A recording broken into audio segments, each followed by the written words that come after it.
कमती तोले दाढ़ी मारे जेल में पठाए जा, झूठी जो गवाही देवे कोलू में पिंडाए जा, लुच्चा गुंडा बेईमान चीर के सुखाए जा।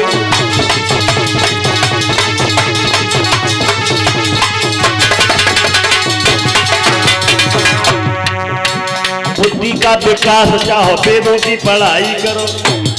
यदि बुद्धि का विकास चाहते हो तो कहीं जाने की आवश्यकता नहीं है। कभी कल्पना करता है बुद्धि का विकास चाहो वेदों की पढ़ाई करो, रूपवेद बनाना चाहो हृदयशीलता ही धरो।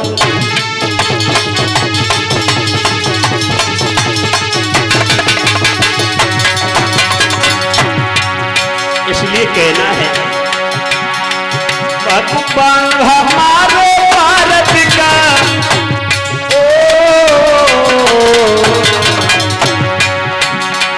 भगवान हमारे भारत का रखवाली भेजिए।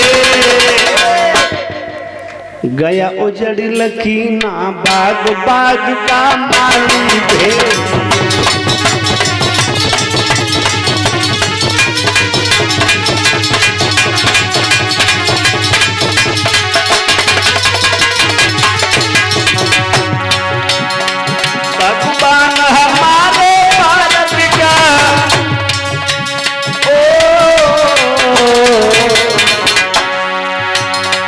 भगवान हमारे भारत का रखवाली भेजिए।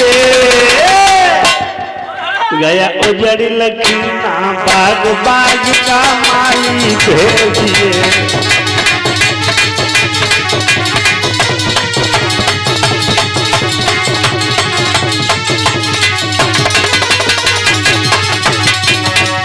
बात चल रही थी कलयुग के ऊपर। कलयुग 4 चरणों में बटा है। अभी प्रथम चरण चल रहा है। एक चरण बताया है 1,08,000 वर्ष का, तो 4 चरणों में कलयुग बटा है। एक विद्वान ये बता रहा है कलयुग में भी उम्र चरणों में बढ़ती जाएगी। पहले चरण में इंसान की उम्र कितनी होगी? 100 वर्ष की। और जब दूसरा चरण आएगा तो मनुष्य की उम्र रह जाएगी 50 वर्ष की। जब दूसरा चरण चलेगा ना तो केवल 85 वर्ष इंसान जिएगा। और जब तीसरा चरण कलयुग का लगेगा तो 25 वर्ष की उम्र हो जाएगी। और जब चौथा चरण आएगा तो 12.5 वर्ष की उम्र होगी।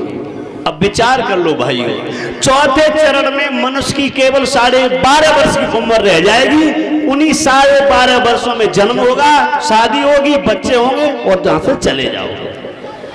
बताया तो यहां तक जाता है चौथे चरण में मनुष्य इतना छोटा हो जाएगा कि चना का पेड़ होता है ना, उसके नीचे बैठ के पसीना सुखाएगा। और इधर राकेश और पप्पू भैया की तरफ से 100 रुपए की मुद्रा हमारे पास आई है। राकेश और पप्पू भैया की तरफ से 100 रुपए हमारे पास आए हैं। मैं भगवान से कामना करता हूँ इन भैया के हाथ हमेशा धर्म के लिए आगे बढ़ते रहे, परमात्मा धन दौलत से भंडार भरता रहे। प्रेम से जयकारा लगाएंगे, बोलिए वृंदावन बिहारी लाल की।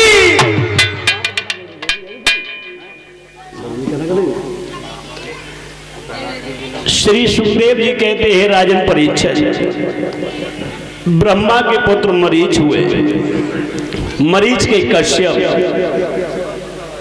और कश्यप ऋषि के 2 पत्नियां थी, दित्य और अदित्य। अदिति के देवता पैदा हुए और दित्य की राक्षस पैदा हुए। ब्रह्मा के पुत्र मरीच हुए, मरीच के कश्यप, और कश्यप ऋषि के हेड़ा कश्यप और हेड़ाक्ष। भाइयों, ये हेड़ा कश्यप और हेड़ाक्ष दोनों बड़े बलवान थे, लेकिन भाइयों ये हेड़ा कश्यप और हेड़ाक्ष राक्षस प्रकृति के थे।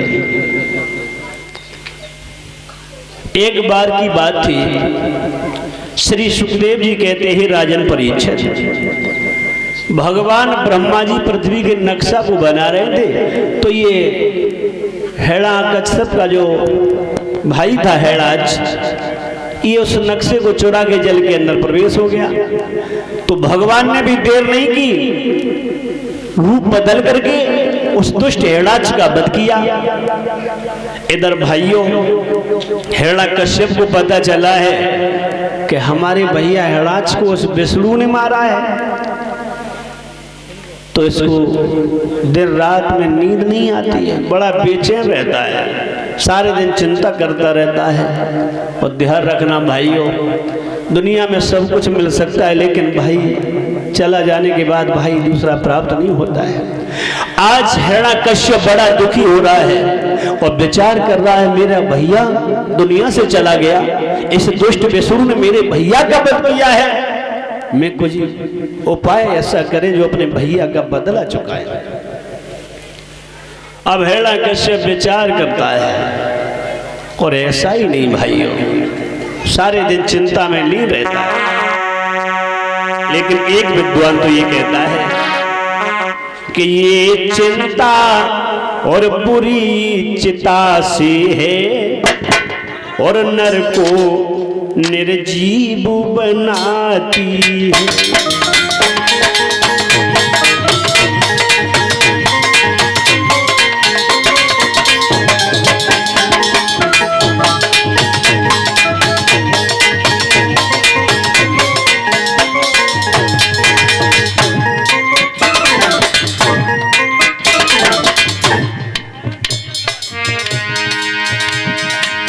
चिंता चिता मुर्दे को जलाती है भाइयों, लेकिन चिंता जीते को खा जाती है।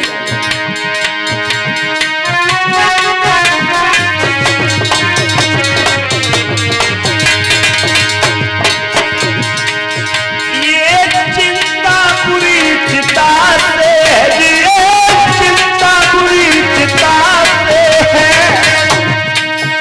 नर को बनाती है, मुर्दा को चिता जलाती है,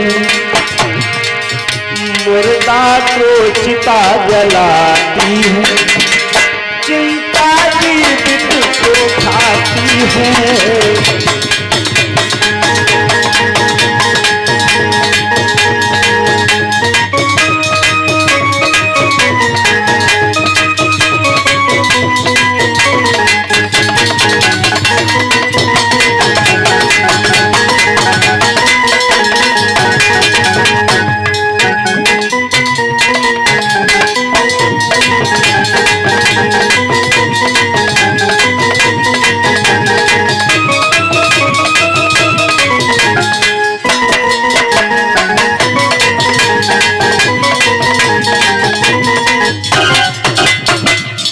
श्रोता बंधुओं,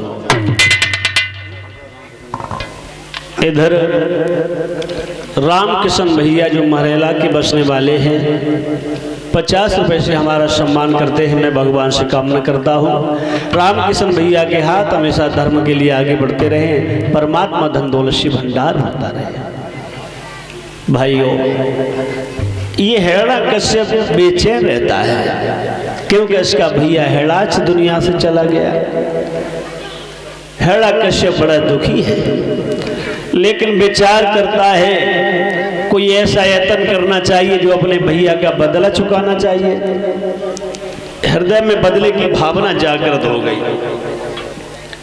तो ये हिरण्यकश्यप भगवान शंकर के बारे में विचार करता है कि भगवान भूतनाथ इतने दयालु है कि थोड़ी सी तपस्या पर प्रसन्न हो जाते हैं। चलो मैं भगवान भूतनाथ की तपस्या करेंगे।